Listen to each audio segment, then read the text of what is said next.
Shalom, selamat pagi.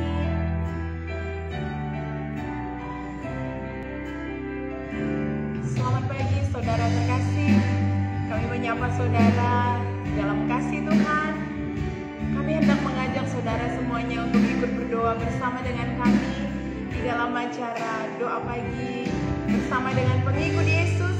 Mari saudaraku, kita siapkan hati kita, kita buka hati kita, kita berikan untuk menyembah Tuhan pada pagi hari ini. Setiap kita, mari kita berikan yang terbaik dari hidup kita. Pada pagi hari ini mari kita sembah Tuhan. Kita datang ke hadirat-Nya. Selamat pagi Bapa, selamat pagi Yesus, selamat pagi Roh Kudus. Terima kasih Tuhan.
Sebab Tuhan baik, sebab Tuhan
Lambang pemerintahan ada di atas bahumu ya Tuhan.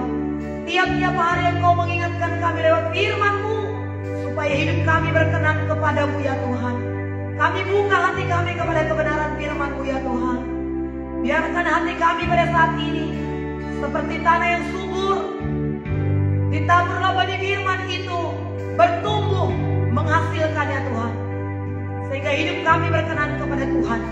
Dalam nama Yesus, pengurapan bagi hamba-Mu, dan semuanya kami yang berdoa pagi hari ini menerima jawaban daripada Tuhan, mendapat peneguhan daripada-Mu, khususnya pada saat ini apa yang telah Tuhan sediakan bagi kami, kesembuhan ilahi. Kehendak-Mu kami sehat dan sembuh. Oleh sebab itu kami rindu Tuhan, kami memiliki iman yang teguh, kami menerima kesembuhan daripada Tuhan. Dalam nama Yesus kami berdoa. Haleluya. Amin. Puji Tuhan, saudaraku yang kekasih dalam nama Tuhan Yesus. Tuhan sungguh sangat mengasihi kita. Tuhan telah menanti-nantikan kita, saudara, dalam doa pagi kita, saudara, persekutuan. Itulah yang dikehendaki oleh Tuhan untuk kita setiap pagi mengikuti teladan Yesus. Pagi-pagi benar waktu hari masih gelap, Yesus pergi keluar dan dia berdoa di sana, bersekutu dengan Tuhan. Ketika dia bersekutu dengan Bapaknya, dia menerima kuasa yang demikian luar biasa. Setelah selesai dia berdoa, saudara, orang-orang mencari dia karena Yesus penuh dengan kuasa. Hari ini, mari saudaraku, kita memuliakan Tuhan lewat doa kita, bersyukur kepada Tuhan. Dan ketika kita juga bersyukur kepada Tuhan, ada kuasa pengurapan yang kita dapatkan daripada Tuhan. Sehingga sebagaimana apa yang Tuhan kehendaki kita lakukan sepanjang hari, sepanjang hidup kita, saudara, maka kita bisa menjadi berkat bagi banyak orang. Orang-orang akan membutuhkan, saudara, berita kita. Orang-orang membutuhkan kehadiran kita, karena kita disertai oleh Tuhan dan disertai oleh kuasa dari tempat yang maha tinggi. Mari saudara, kita akan membaca firman Tuhan dari Matius pasal 9 ayat yang pertama sampai ayat yang ke-17. Firman Tuhan akan memberkati kita, saudara. Kita bacakan firman Tuhan ini. Saya bacakan ayat yang pertama dan saudara bersama dengan Kak Lora akan membaca ayat yang kedua. Kita akan mulai. Orang lumpuh disembuhkan. Sesudah itu naiklah Yesus ke perahu lalu menyeberang. Kemudian sampailah ia ke kotanya sendiri. Maka dibawa oranglah kepadanya seorang lumpuh yang terbaring di tempat tidurnya. Ketika Yesus melihat iman mereka, berkatalah ia kepada orang lumpuh itu, "Percayalah, hai anakku, dosamu sudah diampuni." Maka berkatalah beberapa orang ahli Taurat dalam hatinya, ia memuja Allah. Tetapi Yesus mengetahui pikiran mereka lalu berkata, "Mengapa kamu memikirkan hal-hal yang jahat di dalam hatimu? Manakah lebih mudah mengatakan dosamu sudah diampuni, atau mengatakan bangunlah, berjalanlah?" Tetapi semua kamu tahu bahwa dunia ini Anak Manusia berkuasa mengampuni dosa. Lalu berkatalah ia kepada orang lumpuh itu, "Bangunlah, angkatlah tempat tidurmu dan pulanglah ke rumahmu." Dan orang itu pun bangun lalu pulang. Maka orang banyak yang melihat hal itu takut, lalu memuliakan Allah yang telah memberikan kuasa sedemikian itu kepada manusia. Matius pemungut cukai mengikut Yesus. Setelah Yesus pergi dari situ, ia melihat seorang yang bernama Matius duduk di rumah cukai. Lalu ia berkata kepadanya, "Ikutlah aku." Maka berdirilah Matius lalu mengikut dia. Kemudian ketika Yesus makan di rumah Matius, datanglah banyak pemungut cukai dan orang berdosa dan makan bersama-sama dengan dia dan murid-muridnya. Pada waktu orang Farisi melihat hal itu, berkatalah mereka kepada murid-murid Yesus, "Mengapa gurumu makan bersama-sama dengan pemungut cukai orang-orang berdosa itu?"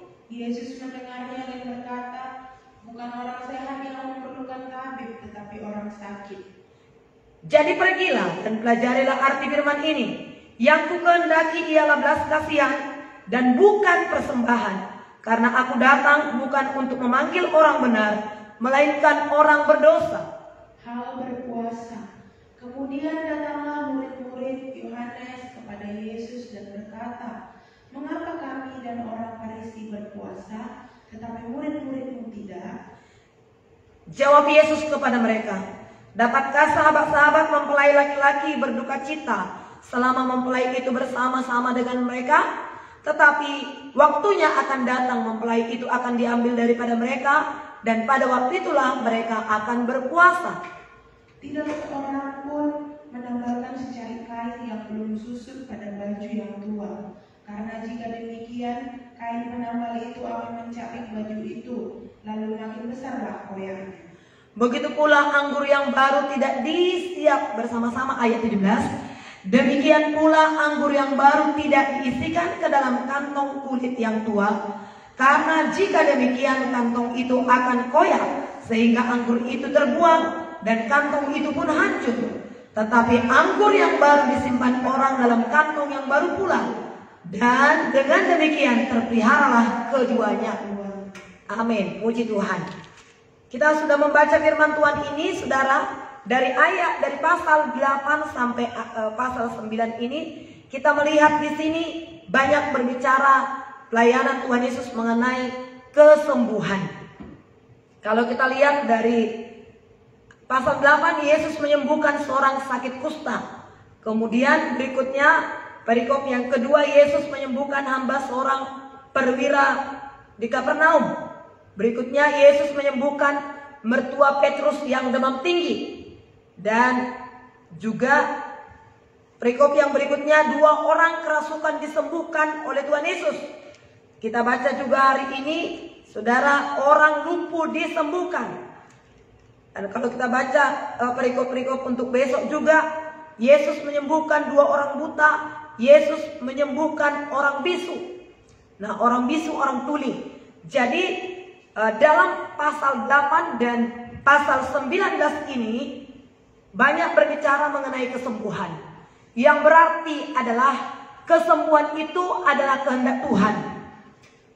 Yesus menebus kita dari dosa. Nah, itu kait-mengkait dengan sakit penyakit, bahkan juga dengan kematian. Kejatuhan manusia itu kepada dosa mengakibatkan penderitaan, mengakibatkan penyakit, bahkan mengakibatkan juga kematian. Kalau kita baca dalam Kejadian itu, akibat daripada dosa itu, maka Hawa sakit untuk melahirkan, dan Adam juga jerih payah jerih lelah untuk mencari nafkah, makanannya, kebutuhannya. Jadi dosa itu kait-mengkait dengan sakit penyakit, juga dengan kematian. Nah, oleh sebab itu, saudara yang kekasih dalam nama Yesus, dosa sungguh sangat mempengaruhi keadaan jasmani dan rohani kita. Rohani kita bisa lemah jauh daripada Tuhan. Kita tidak bergairah, kita tidak bersemangat. Dosa sebab apa? Sebab dosa itu membuat kita terpisah dengan Tuhan. Bahkan juga dosa itu menghambat yang baik datang kepada kita. Untuk itu sangat penting sekali kita menyelesaikan dosa, supaya hal-hal yang buruk, hal-hal yang jahat, bahkan sakit penyakit tidak datang kepada kita. Memang tidak semua penyakit diakibatkan oleh dosa. Nah, ada orang yang sakit, saudara, perlu kita lihat kenapa dia sakit. Adakah karena dosa? Namun tidak semua penyakit itu karena dosa. Ada karena sesuatu hal yang tidak disengaja dia makan. Dia tidak tahu ternyata makanan itu ada mengandung hal-hal yang tidak baik, begitu ya saudara, sehingga dia perutnya mulas, muntah, dan akibatnya berhari-hari harus sakit.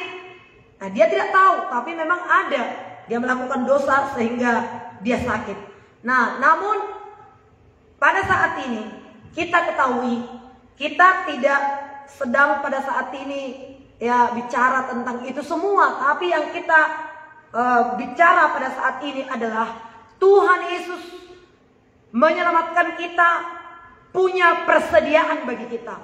Setelah Yesus menyelamatkan kita, ada persediaan Tuhan bagi kita. Atau bahkan sebelum kita juga diselamatkan, Tuhan sudah punya persediaan bagi kita. Persediaan apakah itu, saudaraku? Ya, ketika Yesus mengampuni kita, menyelamatkan kita dari dosa, ya persediaannya ada pada kita, yaitu kalau kita berdosa, Tuhan sudah menyediakan pengampunan bagi kita. 1 Yohanes 1 ayat 9 berkata, jikalau kamu mengakui dosamu dan meninggalkannya, maka aku pun akan setia dan adil. Aku akan mengampuni segala kesalahanmu. Jadi saudara yang kekasih, Tuhan menyediakan pengampunan bagi kita yang berdosa. Seandainya kita berdosa dan kita mengakui dosa kita meninggalkannya, sama seperti perempuan penjina itu. Ketika dia dibawa oleh ahli-ahli Taurat itu di hadapan Tuhan, mereka berkata, "Guru, ini ada seorang perempuan yang kedapatan berdosa. Menurut hukum Musa, dia akan dihukum mati dengan dilempari dengan batu." Memang benar demikian hukum Musa. Tetapi kalau Yesus langsung mengatakan, saudara, udah ambil saja batu, rajam aja dia, lempari dia dengan batu sampai mati. Maka di mana kasih Yesus? Sementara Yesus mati di kayu salib untuk mengampuni dosa kita, untuk menebus kita dari dosa. Yesus tidak menolak apa yang mereka katakan. Tapi Yesus juga tidak serta-merta berkata kepada mereka bahwasanya mereka harus melempari perempuan itu sampai mati yang kedapatan berdosa itu.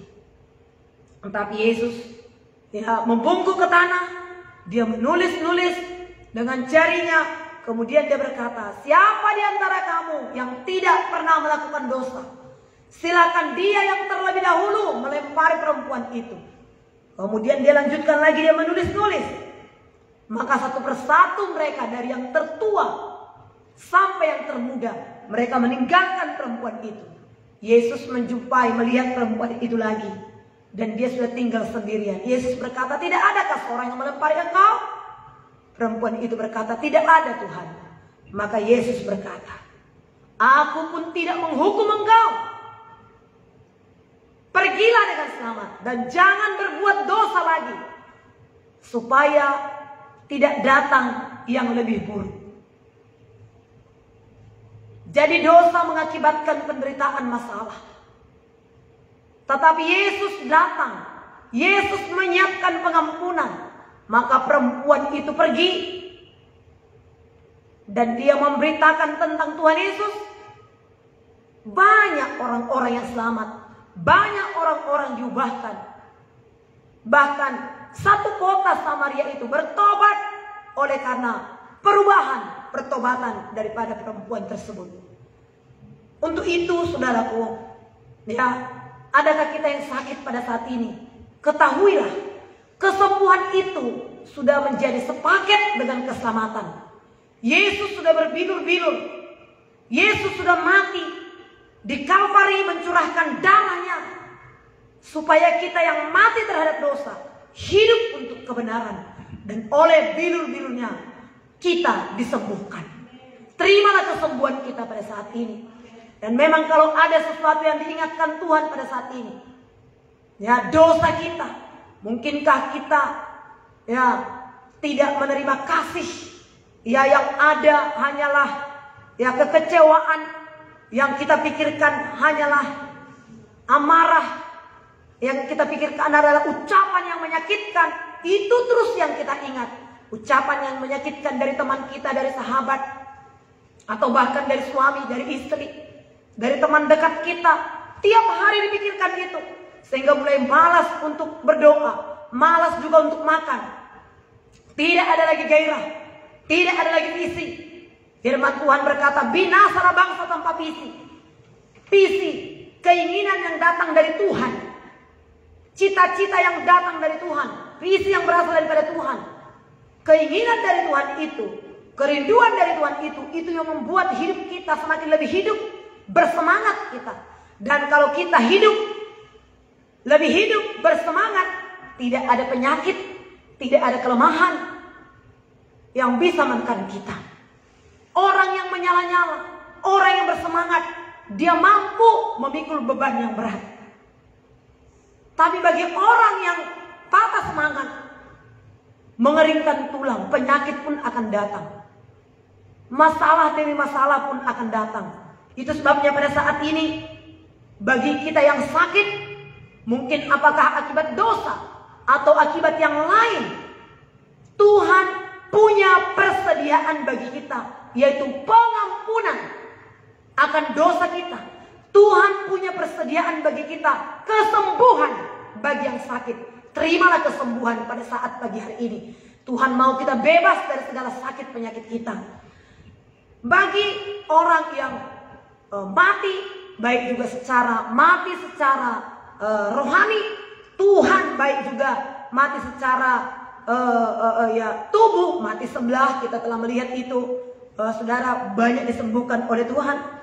Ya, Tuhan menyediakan kehidupan. Tuhan menyediakan kebangkitan. Yesus berkata, "Akulah kebangkitan dan hidup." Jadi bagi orang-orang yang mati, Tuhan menyediakan kebangkitan. Tuhan menyediakan kehidupan. Mati secara rohani, Tuhan menyediakan kehidupan. Kita tinggal hanya membuka hati dan mengakui kebenaran firman. Kita mengakuinya, kita menerimanya pada saat ini. Jadi persediaan Tuhan bagi kita yang berdosa, Tuhan sediakan pengampunan. Mari datang kepada Tuhan. Yang sakit, Tuhan sediakan kesembuhan. Bahkan yang mati pun Tuhan sediakan kehidupan.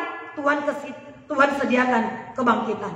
Dengan demikian, sepanjang kehidupan Tuhan Yesus di dunia ini, pelayanannya merangkap 3 hal, saudara yang kasih. Yaitu apakah itu? Pengajaran firman Allah. Penting sekali kita mengerti firman Allah. Saya dulu, saudara, tidak mengerti kebenaran firman Allah. Saya sakit, saya miskin, saya menderita. Belum lagi oleh karena persoalan-persoalan orang tua, ya kakak beradik yang demikianlah adanya, saudara, yang belum mengerti firman Tuhan. Sehingga anak-anak juga mengalami penderitaan. Anak-anak sudah mengalami tekanan. Tapi puji Tuhan, saudara yang kasih, saya diberitahukan firman Tuhan. Saya menerima pengajaran firman Tuhan. Oh, ternyata dalam Yesus ada kesembuhan. 11 tahun saya sakit ginjal, saudara. Membuat hidup saya menderita. Miskin juga, saudara. Tapi ketika firman Tuhan diajarkan, ternyata Yesus, Tuhan, Juru Selamat, yang telah mati di kayu salib, berbilur-bilur untuk menebus dosa kita. Saya percaya itu. Saya terima firman Tuhan itu. Kemudian saya praktekkan firman Tuhan itu. Saya letakkan tangan saya atas ginjal saya, atas tubuh saya yang sakit. Tiap-tiap hari saya lakukan demikian. Maka apa yang terjadi? Kesembuhan menjadi milik saya. Mujizat terjadi. Memang tidak langsung spontan pada saat itu. Tapi saya rasakan kuasa Tuhan. 11 tahun saya sakit. Mujizat Tuhan terjadi. Saya disembuhkan oleh Tuhan. Sempurna kesembuhan saya. Dari situ saya menyerahkan diri kepada Tuhan untuk melayani sepenuh waktu.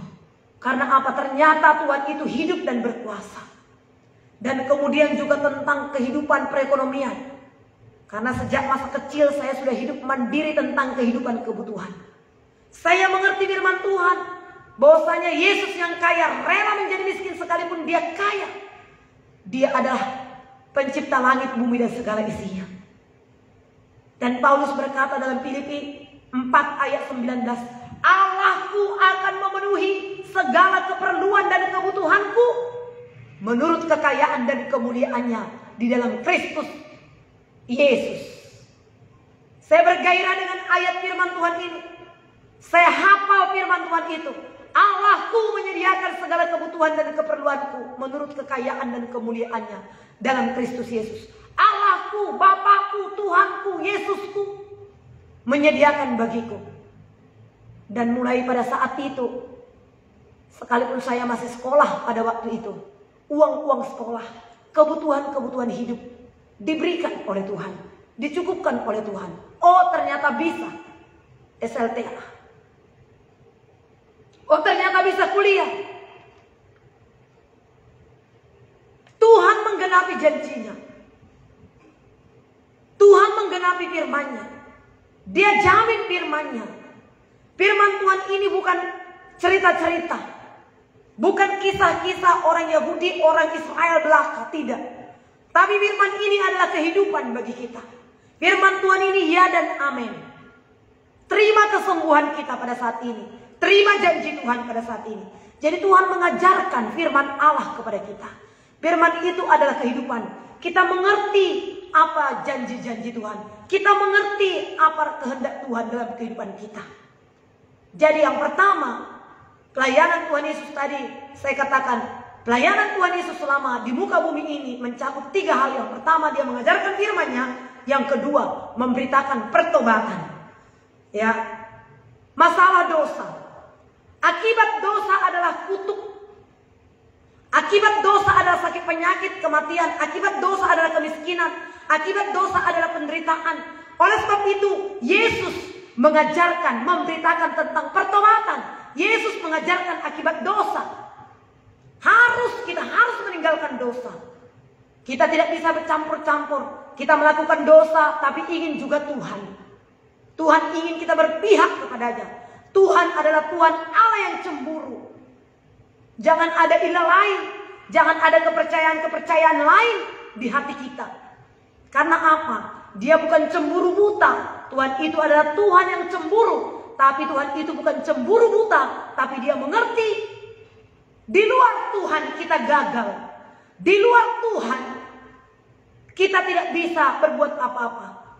Di luar Tuhan setan bisa memberikan tawaran-tawaran. Tapi tawaran-tawaran itu hanya kenikmatan sesaat. Ibarat ikan, orang mancing ikan, ditunjukkan umpannya itu. Tapi di umpan itu, di dalam umpan itu ada mata pancing, ada mata kail yang mematikan ikan tersebut. Begitulah cara-cara setan. Setan menunjukkan hal-hal yang baik. Setan menunjukkan hal-hal yang menarik perhatian. Tapi ketika kita mau akan hal itu, ketika kita ngikut dalam hal itu, di dalamnya ada racun yang mematikan. Siap untuk menerkam. Jangan mau, firman alam telah diajarkan kepada kita. Supaya kita tidak tergiur dengan tawaran-tawaran dunia ini. Jadi Tuhan mengajarkan tentang pertobatan. Tuhan mengajarkan tentang masalah dosa, akibat dosa. Dan kemudian yang ketiga yang diajarkan oleh Tuhan. Tuhan mengajarkan berkat-berkat kerajaan Allah. Yaitu kehidupan. Dan hari ini kita belajar tentang kesembuhan. Di dalam Tuhan ada kesembuhan. Semua jenis penyakit dan kelemahan. Kalau kita baca tadi, yang kerasukan roh jahat, yang demam tinggi, yang lumpuh, yang tuli, bahkan juga saudara, ya penyakit-penyakit ya, yang kerasukan setan tadi ya saudara. Ya begitu banyak penyakit-penyakit ini saudara yang disembuhkan oleh Tuhan. Pokoknya semua jenis penyakit sudah dipikul dan ditanggung oleh Tuhan Yesus. Di dalam Tuhan ada berkat. Di dalam Tuhan ada kehidupan. Dan kemudian dia mengajarkan kepada kita hal-hal apa yang harus kita lakukan untuk itu. Tuhan mengajarkan bagaimana kita mengasihi dia. Dan kepenuhan hukum di dalam Alkitab ini diajarkan oleh Tuhan. Kasihi Tuhan Allahmu dengan segenap hatimu, segenap jiwamu, segenap kekuatanmu. Dan kasihi sesamamu manusia seperti dirimu sendiri. Diajarkan kita bagaimana kita hidup. Jadi sepanjang kita ya tetap setia di dalam Tuhan dan mengasihi Tuhan, maka semua janji-janji itu Tuhan berikan kepada kita. Ya. Tuhan sediakan bagi kita. Namun firman Tuhan tadi berkata, saudara, supaya itu dapat kita terima semuanya. Dikatakan ayat yang ke-14, kemudian datanglah murid-murid Yohanes kepada Yesus dan berkata, mengapakah kami orang Farisi berpuasa, tetapi murid-muridmu tidak? Jawab Yesus kepada mereka, dapatkah sahabat-sahabat mempelai laki-laki berduka cita selama mempelai itu bersama-sama dengan mereka? Tetapi waktunya akan datang, mempelai itu akan diambil daripada mereka. Pada waktu itulah mereka akan berpuasa. Tidak seorang pun menambalkan secari kain yang belum susut kepada baju yang tua. Karena jika demikian, kain penambal itu akan mencabik baju itu, lalu makin besarlah koyakannya. 17. Begitu pula anggur yang baru tidak diisikan ke dalam kantong kulit yang tua. Karena jika demikian, kantong itu akan koyak sehingga anggur itu terbuang dan kantong itu pun akan hancur. Tetapi anggur yang baru disimpan orang dalam kantong yang baru pula, dan dengan demikian terpeliharalah kedua-duanya. Nah, ini berbicara anggur yang baru itu berbicara mengenai firman Tuhan yang asli dan keselamatan. Juga berbicara tentang kuasa Roh Kudus, sama seperti kuasa Roh Kudus yang dicurahkan pada hari Pentakosta, yang diberikan kepada murid-murid yang menanti-nantikan turunnya Roh Kudus itu. Dan kemudian kantong kulit itu adalah hati kita. Hati kita. Anggur yang baru, kuasa Roh Kudus, firman keselamatan, mukjizat Tuhan, kuasa Allah yang begitu hebat dan luar biasa itu harus dicurahkan ke dalam kantong yang baru, yaitu hati kita yang baru. Nah, anggur yang baru itu apa? Anggur yang baru itu dulu itu, saudara yang kasih, anggur yang murni itu bisa saudara yang kasih berimplementasi ya, saudaraku, memuai begitu ya, saudara. Anggur murni itu yang masih baru begitu, saudara.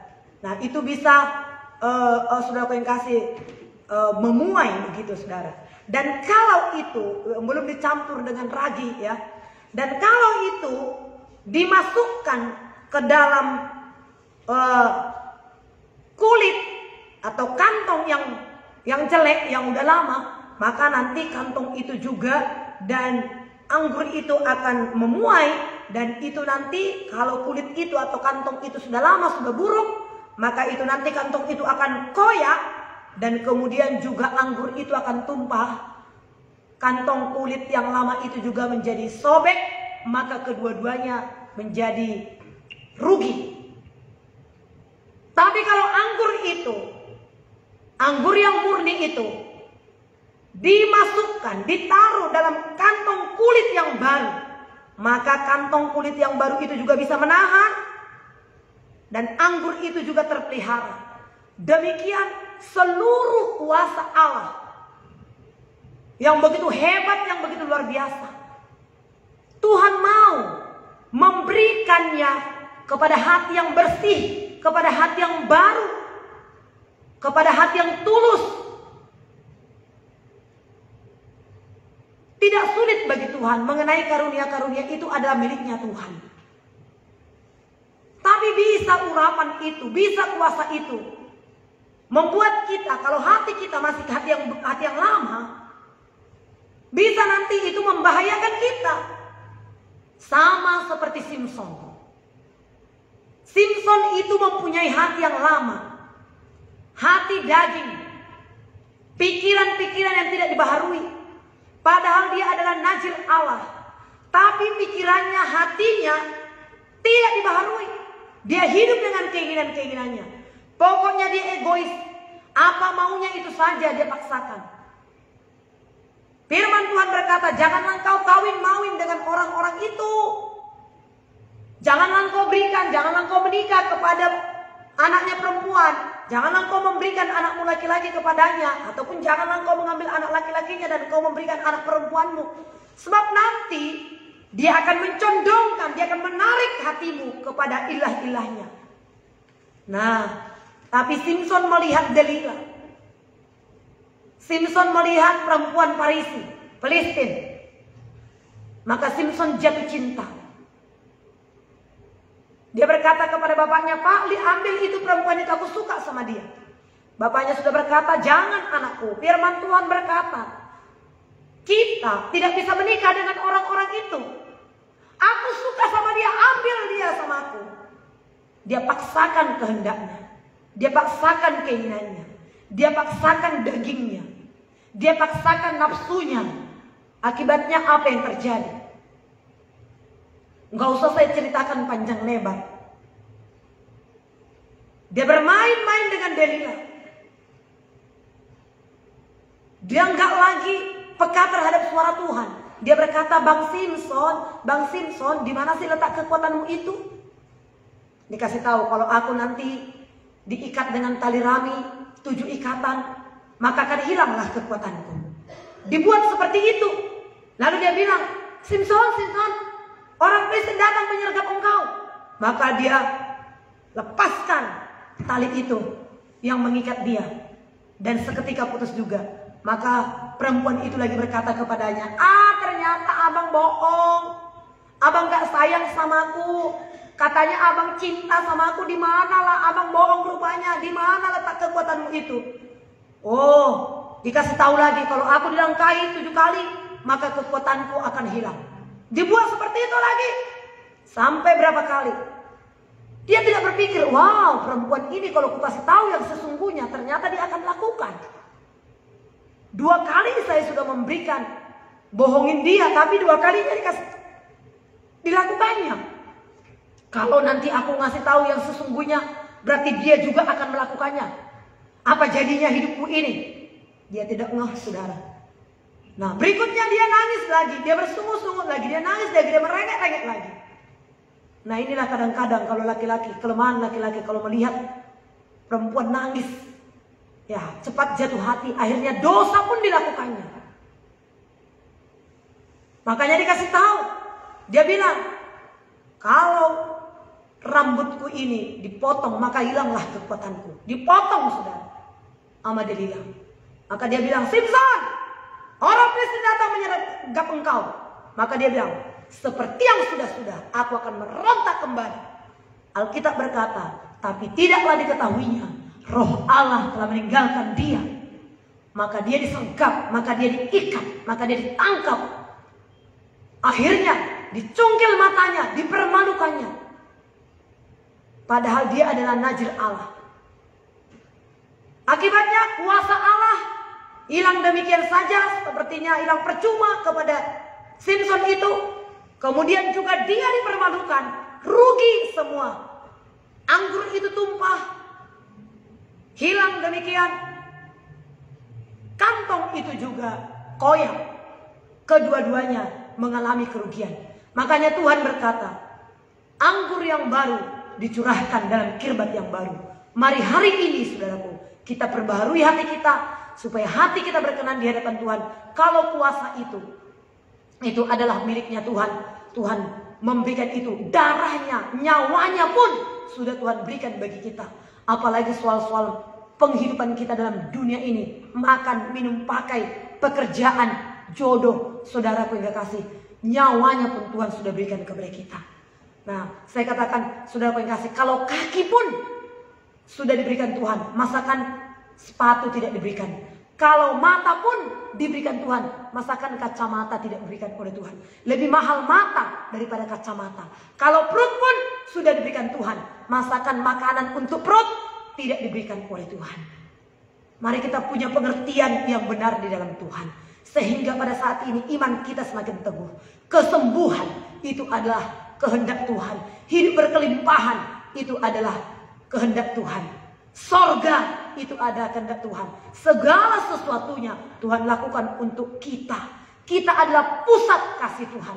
Kita adalah pusat perhatian Tuhan. Semuanya Tuhan lakukan untuk kita. Kelahirannya, kebangkitannya, kenaikannya ke sorga adalah untuk kebahagiaan kita. Mari pada saat ini kita minta Roh Kudus untuk selalu menyadarkan kita, sehingga tidak ada kekhawatiran-kekhawatiran dalam hidup kita, tapi kita percaya kepada maksud baik Tuhan. Nah, puji Tuhan, saudara yang kasih dalam nama Tuhan Yesus, kiranya firman Tuhan ini memberkati kita. Mari kita renungkan dan kita hidupi, kita praktekkan dalam kehidupan kita, sehingga janji-janji Allah jadi bagi kita. Terimalah firman Allah itu dan kita kerjakan dalam kehidupan kita yang akan memberkati kita. Mari kita berdoa, saudara.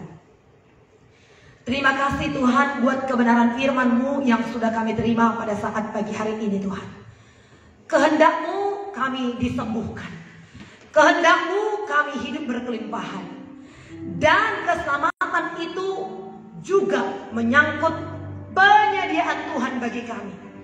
Apabila kami berdosa, Tuhan, kami datang kepadamu mengakui dosa kami. Kami meninggalkan dosa kami. Pengampunan Tuhan tersedia bagi kami. Oleh sebab itu, saudara yang sakit pada saat ini, sakit apakah saudara pada saat ini? Apakah ada penyakit yang sudah lama engkau alami pada saat ini? Dengan iman dan percaya, terimalah kesembuhan. Adakah saudara sudah lama meminta pekerjaan atau usahamu supaya berhasil? Saat ini, itu adalah kehendak Allah. Baharuilah hati kita pada saat ini. Jangan tetap tinggal dalam dosa seperti Simpson, tapi jadilah seperti Daud. Daud juga berdoa, tapi begitu diingatkan tidak membela dosa, seperti Saul membela dosa. Lebih besar dosa Saul dibanding dosa Daud. Tapi Saul membela diri. Daud mengakui dan bahkan merendahkan dirinya. Pengampunan, pemulihan pun segera terjadi bagi Daud. Tuhan tidak menjamin kita tidak lagi berdosa. Tapi ketika kita berdosa, ada penyediaan Tuhan pengampunan. Tuhan tidak menjamin kita tidak lagi sakit.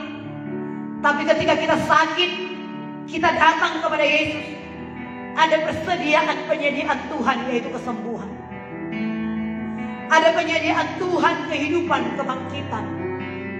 Saat ini Tuhan, biarkan kami semua hamba-hamba-Mu yang berdoa di pagi hari ini pengikut Yesus, semuanya kami boleh menerima kebenaran firman-Mu. Ada perubahan. Haleluya Tuhan, haleluya Tuhan. Ku berbahagia dalam-Mu Tuhan, ku bersyukur padamu Tuhan. Kita naikkan penyembahan kita kepada Tuhan. Ku berbahagia, yakin teguh, Yesus abadi kepunyaanku.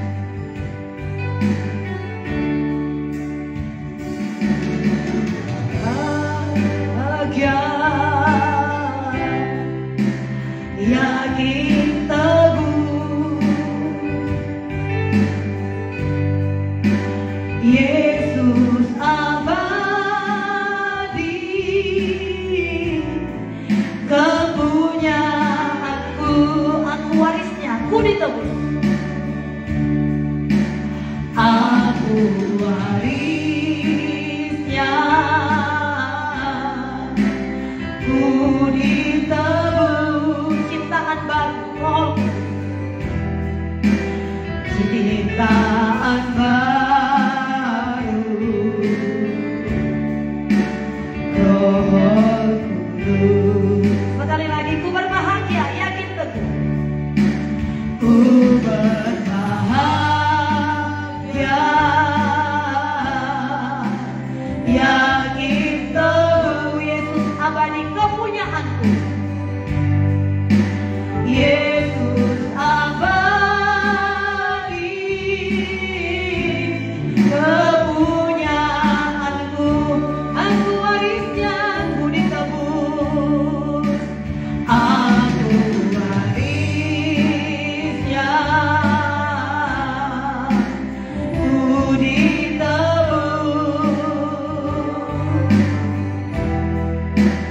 Ciptaan baru,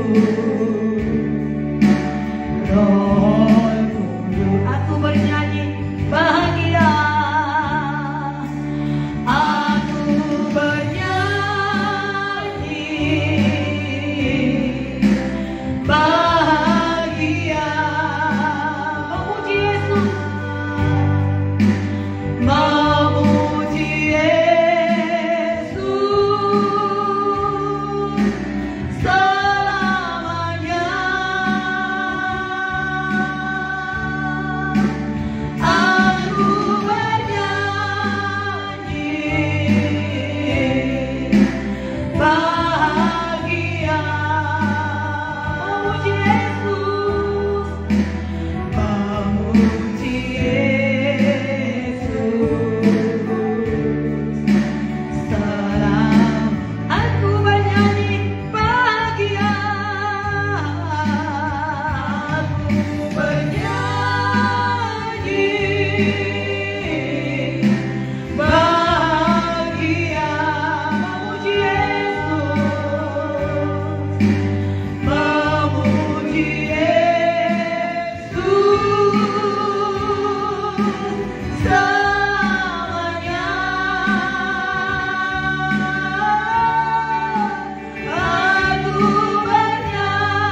kita kepada Yesus.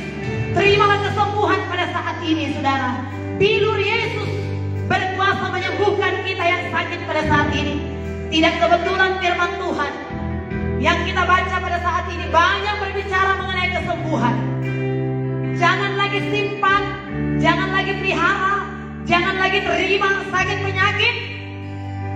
Terimalah bilur Yesus. Kuasa bilur Yesus bekerja atas tubuhmu pada saat ini.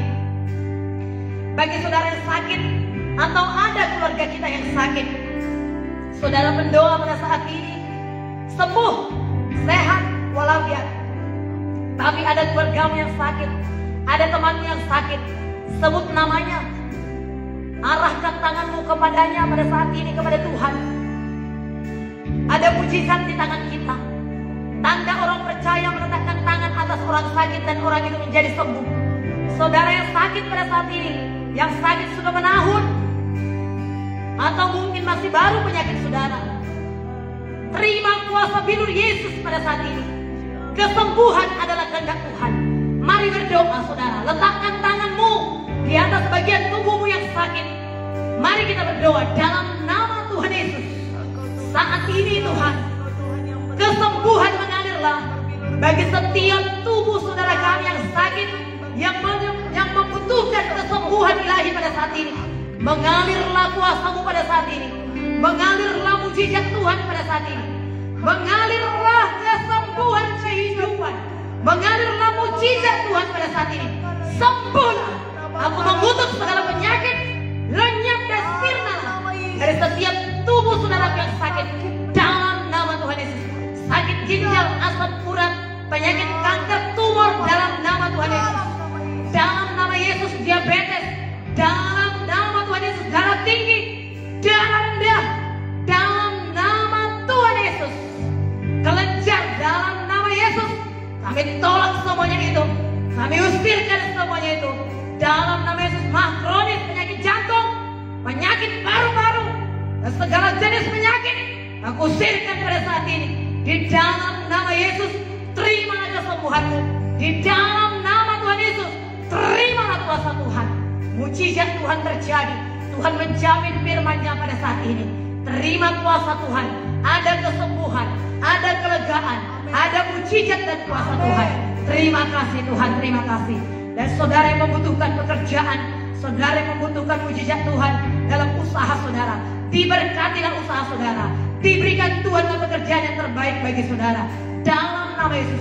Diberkatilah rumah tangga saudara, diberkatilah anak-anak saudara. Mengalirlah kuasa Tuhan pada saat ini. Terima kasih Tuhan, terima kasih.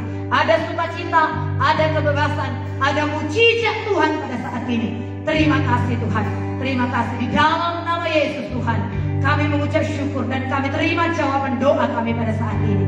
Terima kasih Tuhan. Syukur bagimu ya Tuhan. Haleluya Roh Kudus. Diberkatilah Engkau ya Tuhan. Haleluya. Kita akhiri doa ini saudara. Kita angkat penyembahan kita kepada Tuhan. Saat berdoa, setelah ini kita akan akhiri doa ini. Saat berdoa, Tuhan bekerja. Saat berdoa, Tuhan bekerja. Tuhan menggerakkan tangan-Nya. Doa melakukan yang tak mungkin bagiku. Doa membukakan tingkap langit. Sekali lagi saat berdoa. Saat berdoa, Tuhan bekerja. Tuhan menggerakkan tangan-Nya. Doa melakukan yang tak mungkin bagiku. Doa membukakan tingkap langit bagiku. Tiada yang mustahil. Tiada yang mustahil bagimu. Tiada yang tak mungkin bagimu. Dulu, sekarang, sampai selama-lamanya, Tuhan Yesus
Yesus Tuhan kita